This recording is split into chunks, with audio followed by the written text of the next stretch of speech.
Hello दोस्तों। आज हम स्टार्ट करने जा रहे हैं हमारी सेकंड क्लास, जिसके अंदर we are going to discuss about the stock market indices as well as what is Nifty, Sensex और स्टॉक एक्सचेंज। तो लेट्स फ्रेंड्स स्टार्ट करते हैं। सबसे पहले कि स्टॉक एक्सचेंज किसे कहा जाता है। जैसा कि हमने अपने प्रीवियस चैप्टर में पढ़ा था कि there are two segments available in the world financial markets. One is primary market segment and second is secondary market segments. Okay, तो सेकेंडरी मार्केट्स जो होती हैं, इसके अंदर जो चीजें आती हैं उसको हम स्टॉक एक्सचेंज कहते हैं। For an example, national stock exchange is actually a part of secondary markets.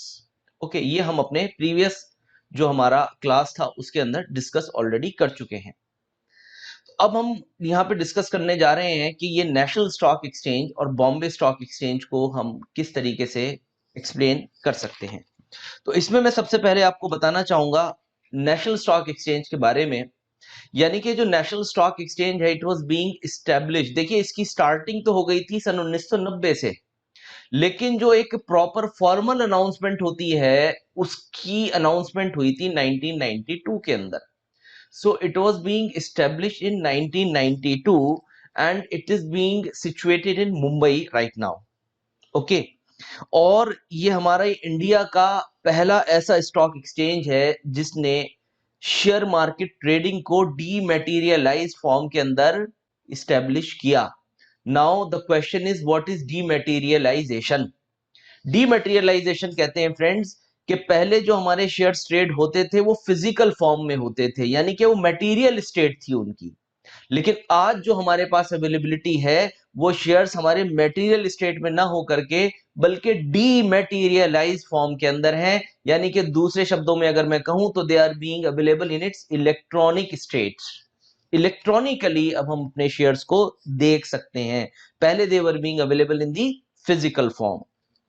So national stock exchange पहला ऐसा स्टॉक एक्सचेंज है जिसने कि हमारे पास जो शेयर्स दिए वो डीमैटेरियलाइज फॉर्म के अंदर पब्लिश किए। ओके, दूसरी बात, जो हमारा नेशनल स्टॉक एक्सचेंज है, it has provided us the screen based trading system in India. So it was the first stock exchange available in India to provide the screen based trading system। यानी कि जो trading हो रही है वो screen पर हो रही है, रादर देन के पहले जैसे कि ओपन आउटक्राई सिस्टम हुआ करता था। स्टॉक एक्सचेंजेस के अंदर लोगों की भीड़ लगा करती थी और वो बोलियां लगाया करते थे, तो वो फॉर्मेट खत्म हो गया। अब बहुत ही आसानी और बहुत ट्रांसपेरेंसी हो गई है due to this format which is being called as screen based trading system which was launched by National stock Exchange. अब बात करते हैं नेशनल स्टॉक एक्सचेंज के मार्केट कैपिटलाइजेशन की। What is market capitalisation? कि अगर हम उसकी इवैल्यूएशन करें यूएस डॉलर्स के अंदर तो वो कितनी बैठेगी। तो according to the data provided by the National stock Exchange, it is somewhere around 2.27 US dollars, 2.27 trillion US dollars की मार्केट वैल्यूएशन है सन 2018 के लेटेस्ट रिकॉर्ड के मुताबिक। एक और कैरेक्टरिस्टिक फीचर मैं इसका बताना चाहूंगा आपको कि it is the 11th largest stock exchange in the world. Okay, दूसरा, जो नेशनल स्टॉक एक्सचेंज है ये नेशनल लेवल पर हमें ट्रेडिंग की फैसिलिटीज प्रोवाइड करता है, जबकि जो बॉम्बे स्टॉक एक्सचेंज है वो स्टेट लेवल पर हमें ट्रेडिंग की फैसिलिटी प्रोवाइड करता है। अब मैं थोड़ी सी कुछ और रोशनी डालना चाहूंगा। नेशनल स्टॉक एक्सचेंज जो है वो नेशनल लेवल पर हो गया और Bombay stock exchange state level पर हो गया। ओके, लेकिन हमारे इंडिया के अंदर there are somewhere around, state level की मैं बात कर रहा हूं, 27 स्टॉक एक्सचेंजेस बीइंग अवेलेबल। लेकिन ये जो बाकी के स्टॉक एक्सचेंजेस जो इंडिया में अवेलेबल हैं, इनके अंदर we don't have this screen based trading system. So screen trading कहां कहां अवेलेबल है? Only National stock Exchange and Bombay stock exchange. तो ये दोनों ही एक्सचेंजेस हमारे इंडिया के अंदर फुल्ली ऑटोमेटेड सिस्टम प्रोवाइड करते हैं। इलेक्ट्रॉनिक फॉर्मेट के अंदर यहां पर ट्रेडिंग की जाती है। ओके फ्रेंड्स, अब आते हैं दूसरे टॉपिक पर, यानी कि जो बॉम्बे स्टॉक एक्सचेंज है उसकी एक्सप्लेनेशन देखते हैं। देखिए, बॉम्बे स्टॉक एक्सचेंज जो है वो पहला स्टॉक एक्सचेंज है हमारे इंडिया का। और इंडिया का लार्जेस्ट स्टॉक एक्सचेंज भी है, इस एतबार से कि इसके अंदर जो कंपनीज लिस्टेड हैं वो हाईएस्ट नंबर ऑफ कंपनीज हैं, that is somewhere around 6000 companies. Okay, तो नेशनल स्टॉक एक्सचेंज के अंदर जबकि लिस्टेड कंपनीज कितनी है, लगभग 4000 के आसपास। बॉम्बे स्टॉक एक्सचेंज इस एतबार से बड़ा स्टॉक एक्सचेंज है कि इसमें नंबर ऑफ जो लिस्टेड कंपनीज हैं वो ज्यादा हैं। And it was being establish, अगर मैं हिस्ट्री की बात करूं तो it was being establish in 1875। Native share and stock brokers के ने इसका इस्टेब्लिशमेंट किया था सन 1875 के अंदर मुंबई में। दलाल स्ट्रीट उस जगह का नाम है जहां पर इसकी स्थापना की गई। ओके, सन 1900, जैसे कि मैंने अभी आपको बताया था कि नेशनल स्टॉक एक्सचेंज के अंदर screen based trading system launch हुआ। इन द सेम मैनर 1995 के अंदर बॉम्बे स्टॉक एक्सचेंज ने भी, बीएसई ने भी एक screen based trading system launch किया नेशनल स्टॉक एक्सचेंज के साथ कोलैबोरेट करके, और सन 1995 में ये स्क्रीन बेस्ड ट्रेडिंग सिस्टम शुरू हुआ। तो इस प्रकार से हमारे इंडिया के अंदर नेशनल स्टॉक एक्सचेंज और बॉम्बे स्टॉक एक्सचेंज दोनों ही मिलकर के fully automatic trading system provide करते हैं, जहां पर कि जो शेयर्स होते हैं डीमैटेरियलाइज फॉर्म के अंदर रखे जाते हैं। तो अब आइए, यहां पर तो मैं एक्सप्लेन कर चुका हूं आपको कि नेशनल स्टॉक एक्सचेंज और बॉम्बे स्टॉक एक्सचेंज के बारे में।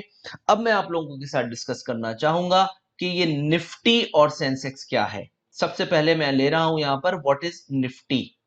निफ्टी 50 आप अक्सर टीवी पर देखते होंगे कि निफ्टी 50 इतने पॉइंट बढ़ गया, इतने पॉइंट गिर गया। Now what is Nifty 50 is actually, Nifty is actually क्या है कि देखिए, इंडिया जैसे we are living in India, तो इंडिया के अंदर we do have different different sectors available. कौन कौन से सेक्टर्स हैं, जैसे कि मैं बात करूं तो oil and gas sector available है, हमारे पास मेटल स्पेस अवेलेबल है, we do have telecommunication sector available, we do have pharmaceutical space. So lots of sectors are being available in India. In the same manner हर एक sector की एक दिग्गज companies भी होती हैं, जैसे कि ऑयल एंड गैस सेक्टर के अंदर we do have Reliance Industries, in metal industry we do have Tata Steel, Hindalco Industries. In the pharmaceutical space we do have Aurobindo Pharma, Sun Pharma, Cipla. इसी तरीके से टेलीकम्युनिकेशन स्पेस की बात करें तो we do have Bharti Airtel, Reliance Jio.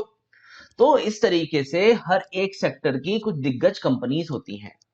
So Nifty 50 क्या है, Nifty के अंदर 50 ऐसी कंपनी को जोड़ा गया जो कि डिफरेंट डिफरेंट सेक्टर्स की हैं, और हर प्रत्येक सेक्टर की वो एक दिग्गज कंपनी है, और उनको एक जगह पर ला करके एक ग्रुप क्रिएट किया गया। उस ग्रुप का नाम रखा गया निफ्टी 50। यानी कि अब अगर मैं शॉर्ट में बात करूं तो Nifty 50 is a group of 50 companies which is representing the Indian economy on an international basis in its numerical form.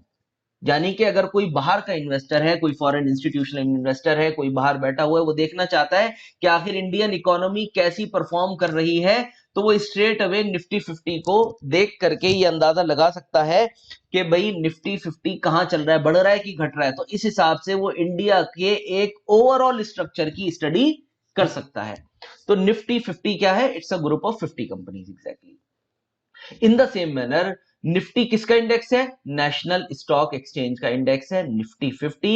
In the same manner जो बॉम्बे स्टॉक एक्सचेंज है उसका जो इंडेक्स है उसका नाम है सेंसेक्स, और सेंसेक्स के आगे लिखा हुआ आता है 30।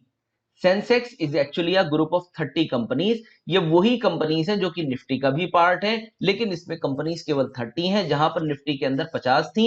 तो Sensex is actually a group of 30 companies which is representing the Indian economy on an international basis in its numerical form. Okay friends, एक बात और मैं इसमें ऐड ऑन करना चाहूंगा जो कि थोड़ा सा फंडामेंटल व्यू है, वो ये कि जो जीडीपी ग्रोथ होती है उसका केवल 4% हिस्सा हमारे इंडिया के अंदर स्टॉक एक्सचेंजेस से आता है। आप मेरी बात समझ रहे हैं, केवल 4% हिस्सा। जबकि अगर हम यूएस की बात करें, यानी कि यूएस यूनाइटेड स्टेट्स की बात करें, तो उसका लगभग 70% हिस्सा जो है वो आपको मिलता है स्टॉक एक्सचेंज और कॉर्पोरेट गवर्नेंस की तरफ से। क्या मतलब हुआ कि वहां पर जो भी कंपनीज, जो बिजनेस फॉर्मेट है, जो इकोनॉमिक साइकिल है, वो काफी एक फॉर्मेटाइज फॉर्म के अंदर मौजूद है, यानी कि वहां पर सारी चीजें बहुत स्ट्रक्चरली डेवलप्ड हैं। लेकिन इंडिया के अंदर क्योंकि अभी भी चीजें स्ट्रक्चरली डेवलप नहीं है, तो इसीलिए जो जीडीपी का आंकड़ा है स्टॉक एक्सचेंज से, वो केवल 4% ही हमें रिसीव हो पाता है। तो इससे ये पता लगता है कि इंडिया एक इमर्जिंग मार्केट का पार्ट है, जहां पर कि यूएस जो है पूरी तरीके से एक डेवलप्ड मार्केट है।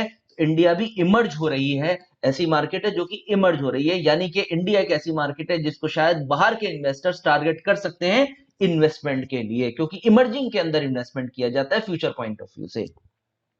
दूसरी बात मैं एक और इसमें आपके साथ शेयर करना चाहूंगा, ये निफ्टी 50, जैसा कि मैंने अभी आपको बताया, it's a group of 50 companies. अब इन कंपनीज का अलग अलग वेटेज होता है। कैसे? देखिए, मैं एक आपको एग्जांपल देकर यहां बताना चाहूंगा। निफ्टी के अंदर 50 कंपनीज है। अब ये निफ्टी बढ़ता कैसे है और घटता कैसे है? देखिए, निफ्टी के अंदर कंपनी है एक रिलायंस इंडस्ट्रीज, निफ्टी के अंदर एक कंपनी है इंफोसिस, निफ्टी के अंदर कंपनी है एचडीएफसी या एचडीएफसी बैंक, दोनों ही मौजूद हैं। इसी तरीके से आईटीसी। इसी प्रकार से बैंकिंग सेक्टर की मैं बात करूं तो we do have ICICI bank, IC Axis bank. ये सारे प्राइवेट सेक्टर के जो बैंक हैं, ये भी निफ्टी का पार्ट हैं। देखिए, ये जो मैंने अभी आपके सामने कंपनीज डिस्कस करी हैं, ये सबसे ज्यादा हैवी वेट्स हैं निफ्टी के ऊपर। हैवी वेट्स का मतलब क्या हुआ कि अगर आप Reliance industries, Infosys, HDFC twins, ITC, ICICI bank, axis bank, केवल इन कंपनीज को 3-3, 4-4% बढ़ा दें, बाकी सारी कंपनीज को आप रेड जोन में लिया, यानी कि वो गिर रही हो, बट यू विल फाइंड कि Nifty is trading in green. Why? Because these companies are very heavy weights in comparison with the other ones. तो इस तरीके से एक तरीके की मोनोपोली जिसे हम कह सकते हैं, कि ये जो बड़ी कंपनीज हैं, इनकी मोनोपोली जो है वो क्रिएट हो गई है हमारे निफ्टी 50। निफ्टी 50 यानी कि पूरी इंडियन इकोनॉमी के ऊपर जो छाई हुई है कंपनीज, वो कौन सी हैं? ये जो मैंने अभी आपके सामने नाम गिनवाए हैं। ठीक है दोस्तों, तो ये मैंने आप लोगों के साथ इसमें जो डिस्कस किया, मैं एक बार फिर इसको सम अप कर देता हूं। मैंने सबसे पहले आपके साथ डिस्कस किया था कि नेशनल स्टॉक एक्सचेंज और बॉम्बे स्टॉक एक्सचेंज क्या था, क्या है, और किस तरीके से आगे फ्यूचर में ये जो है, जैसे कि मैंने भी आपसे कहा था, इमर्जिंग मार्केट्स की कैटेगरी में काउंट किया जाता है। और नंबर 2 पॉइंट मैंने आपके साथ डिस्कस किया कि निफ्टी और सेंसेक्स किसे कहते हैं। तो मैं यहां पर अपनी वीडियो को वाइंड अप करना चाहूंगा, और ये भी आपसे रिक्वेस्ट करूंगा कि आप इस वीडियो को शेयर जरूर करें, लाइक भी करें, जिससे कि जो हम सही इंफॉर्मेशन है सही लोगों तक समय पर पहुंचती रहे। Thank you so much for watching this video.